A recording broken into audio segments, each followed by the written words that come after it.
Hello दोस्तों, मेरे channel में आप सबका स्वागत है। अभी तक आपने मेरा चैनल सब्सक्राइब नहीं करा है तो सब्सक्राइब कर लेना, जिससे स्टॉक मार्केट से रिलेटेड वीडियो आपको मिलती रहे। तो आज की वीडियो में हम बात करेंगे टीटागढ़ रेल सिस्टम लिमिटेड के बारे में। बहुत सारे इन्वेस्टर ने यहाँ पे अपना पैसा बहुत प्रॉफिट जनरेट करा है, तकरीबन 4-5 गुना 9 गुना तक भी यहाँ पे लोगों ने प्रॉफिट लिया है। और कुछ इन्वेस्टर जिन्होंने इसको मिस कर दिया था वो फिर से इनमें प्रॉफिट लेने के चक्कर में, और कुछ इन्वेस्टर इसको हाई में लेके फंस चुके हैं और शायद उन्होंने वहाँ पे एक ज़्यादा अमाउंट लगाया होगा। और अगर वहाँ पे ये फंस चुके हैं तो वहाँ पे निकलने के लिए उन्हें कितना और टाइम लगेगा, तो चलिए इस वीडियो में बात करते हैं। सबसे पहले तो मैं आपको बताता हूँ, ये देखिए तकरीबन 1100 रुपये के नियर ये आता है। कहाँ से? 300-400 रुपये से। फिर यहाँ पे प्रॉफिट बुकिंग हो गई है, 800 रुपये पे आता है। फिर 800 से ये जाता है तुम्हारा कितना? 1400 से फिर से ये 1100 के बाद आता है, मतलब 2 बार ये 1100 के नियर आ चुका है। और उसके बाद ये 1900 का सफ़र तय करता है। ठीक है, इससे पता चल गया ये 1100 के नियर इसका एक सपोर्ट आपको देखने को मिलेगा, और एक 1000 रुपये के नियर, और एक 800 रुपये के नियर। अब मार्केट में नेगेटिव न्यूज ये देखने को हमें मिल रही है कि आपका जो इजराइल और ईरान के बीच लड़ाई हो रही है, अगर ये लड़ाई बढ़ती है और उसमें अदर कंट्री भी पार्टिसिपेट करती है तो मार्केट में जो है क्रैश आ सकता है। और जब शेयर मार्केट में क्रैश आएगा तो हमें सभी स्टॉक में क्रैश देखने को मिलेगा। एक तो ये चीज़ है। अब जिसने लॉन्ग टर्म के लिए खरीदा, सबसे पहले ये बता दूं, उसे डरने की जरूरत नहीं है, क्योंकि एक टाइम पहले 300 रुपये के नियर था, 300-200 रुपये के नियर। किसी ने नहीं सोचा था ये 1900 भी जा सकता है, 1000 भी जा सकता है 1-2 साल के अंदर। ठीक है, गया। तो जो फंसे हैं उन्हें भी आगे कुछ साल बाद ऐसा मौका देखने को मिलेगा कि ये भी शेयर जो हमारा ऊपर जाएगा। ठीक है, तो डरने वाली बात नहीं है कि रेलवे के लिए काम करती है, और रेलवे आपको पता है कितना स्कोप है रेलवे में। और अगर आप पॉपुलेशन देखोगे, सबसे ज़्यादा पॉपुलेशन ट्रैवल करती है रेलवे में, तो वो बिजनेस कभी बंद नहीं होने वाला रेलवे का। और रेलवे का बिजनेस चलेगा तो इनका भी चलेगा। ठीक है, अब ये देखिए ये स्टॉक हमें डाउन ट्रेंड देखने को मिल रहा है, क्योंकि नेगेटिव न्यूज़ भी आ रही है। अब हो सकता है कि ये हमने अगर 1100 का सपोर्ट तोड़ता है तो 1000 के नियर आ जाए, और 1000 का भी अगर तोड़ेगा तो 800 के नियर आ सकता है। अब जिसने खरीदा हाई पे है और ज़्यादा अमाउंट का खरीदा उसे तकलीफ होगी, क्योंकि अब वो एवरेज भी नहीं कर सकता, निकलने के लिए टाइम लगेगा। अगर मार्केट में नेगेटिव न्यूज़ आ जाती है तो उसे निकलने में 2-3 साल लग सकते हैं, 1 साल 2 साल 3 साल। क्योंकि अभी बुल मार्केट थी, बुल मार्केट में सारे रेलवे स्टॉक इतने अच्छे भागे हैं कि आप सोच नहीं सकते, 3-3 4-4 5-5 गुना रिटर्न दिया, और इसने तो पूरा 9 गुना रिटर्न दे दिया। अगर किसी ने 200 रुपये पे खरीदा था तो 1-1.5 साल पहले। ठीक, अब डाउन ट्रेंड हमें देखने को मिल रहा है। सपोर्ट मैंने आपको बता दिया, 1000 और 800 1100 है, और रेजिस्टेंस अगर हम देखेंगे तो एक 1200 और एक 1400 हमें रेजिस्टेंस देखने को मिलता है। फिर उसके बाद 1500 का एक और रेजिस्टेंस है छोटा सा, फिर 1600 का है। तो वहाँ पे जाने के लिए तो फिर मार्केट को गुड न्यूज़ चाहिए, तभी ये ऊपर जाएगा। और आइए अब इसके थोड़े हम फंडामेंटल देख लेते हैं। और जो लोग इसे खरीदने की सोच रहे हैं, अगर उन्हें भी मैं बता देता हूँ कि जो इन्वेस्टर इसे खरीदने की सोच रहे हैं, पहले आप इसके फंडामेंटल देख लो, और मार्केट में न्यूज़ भी देखना कि अगर लड़ाई होती है ना, और अगर लड़ाई की बातें चल रही है, तब भी ये क्या करेगा, रेंज बाउंड रहेगा।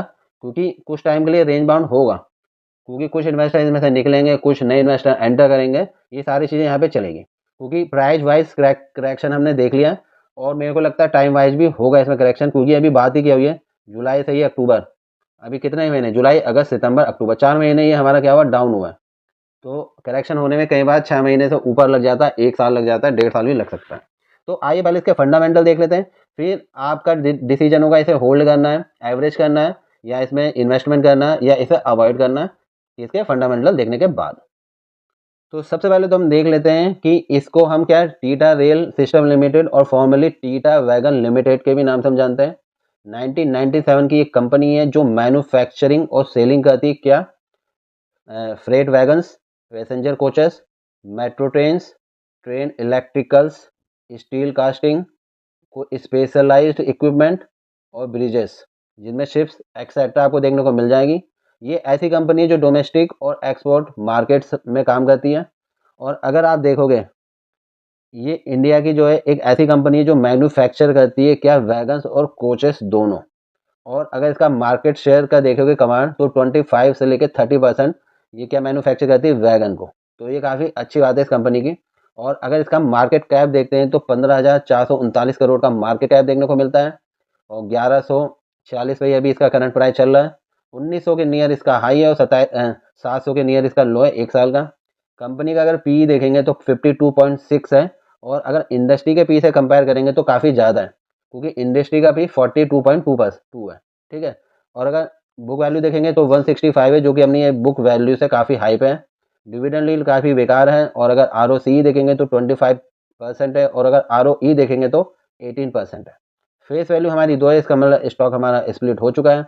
और कंपनी का अगर डेट देखते हैं तो 166 करोड़ का डेट है, लेकिन रिजर्व में 2191 करोड़ कंपनी के पास हैं। EBITDA का देखेंगे तो 30.7 है और अर्निंग पर शेयर देखेंगे तो 22 रुपीज़ के नियर है।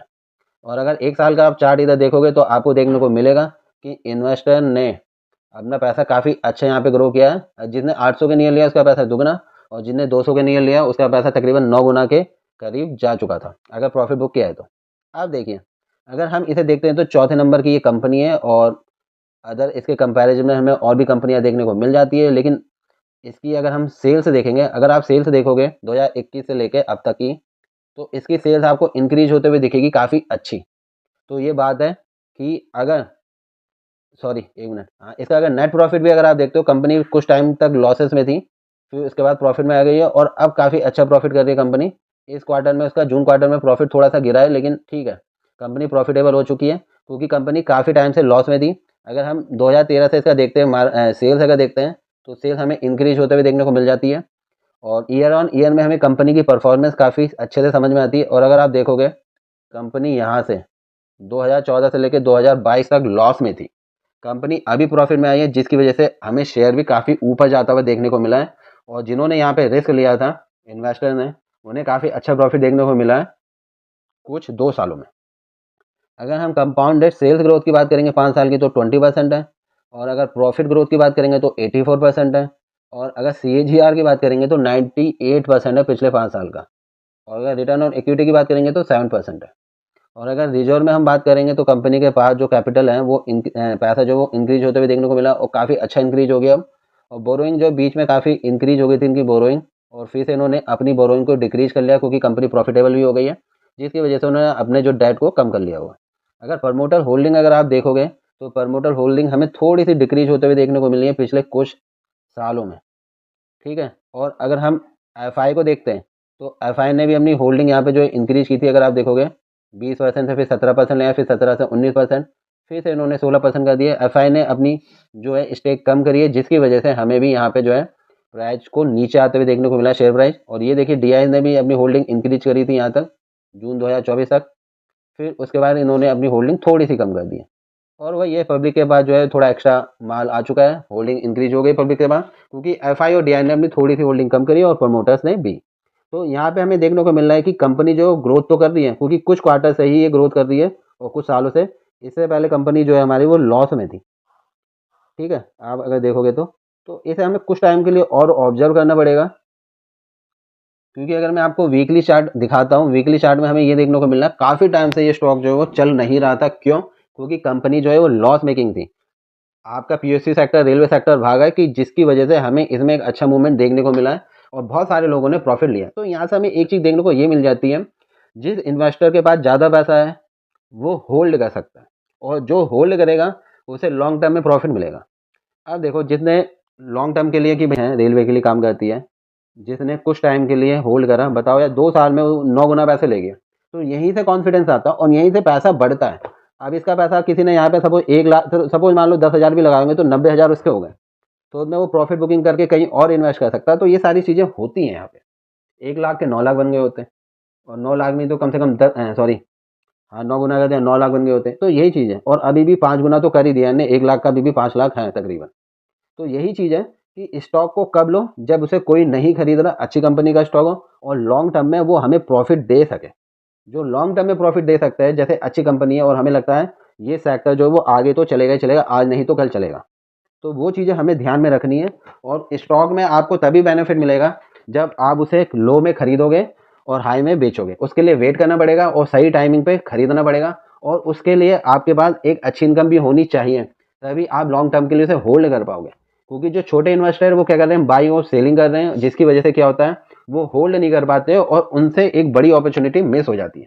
अगर आप रेलवे के सारे स्टॉक देखोगे तो 2 साल में उन्होंने सब ने कम से कम 2, 3, 4 गुना रिटर्न दे दिया है, और 2 साल में 2, 3, 4 गुना रिटर्न अगर कोई स्टॉक आपको दे रहा है और अगर आप निकाल लो तो ये बहुत अच्छी बात है। तो मेरे हिसाब से तो अभी इस स्टॉक को यहाँ पे बाय करना बेकार है। 800 के नियर अगर आप बाय करना चाहते तो कर लेना, लेकिन पहले ये देख लेना मार्केट में कोई बड़ी नेगेटिव न्यूज़ तो नहीं है, क्योंकि बड़े प्लेयर यहाँ से निकल रहे हैं। बहुत सारे लोगों ने अपनी क्वांटिटी जो है वो सेल कर मतलब एफआई जो है वो यहाँ से अपना जो है माल बेच रहे हैं ज़्यादा से ज़्यादा, अगर आप देखोगे जाकर। तो इसी वजह से मार्केट में जो है थोड़ा सा डाउन साइड देखने को मिला है। और अगर लड़ाइयाँ और होती है तो हमें ये और नीचे को देखने को मिल जाएगा। तो न्यूज़ पे नज़र रखिए, आगे क्या होता है सब कुछ देखते रहिए और उसी हिसाब से इन्वेस्टमेंट करिए कि आपको कितनी इन्वेस्टमेंट करनी है और कितने टाइम के लिए रुकना है। आई होप आपको वीडियो पसंद आई होगी। अगर आपको वीडियो पसंद आई हो तो लाइक कमेंट जरूर कर देना। और अगर आप भी टीटागढ़ में फंसे हुए हैं तो कमेंट करके जरूर बताना कि आपने किस प्राइस पे टीटागढ़ को बाय कर रखा है। और वीडियो देखने के लिए आपका बहुत बहुत धन्यवाद।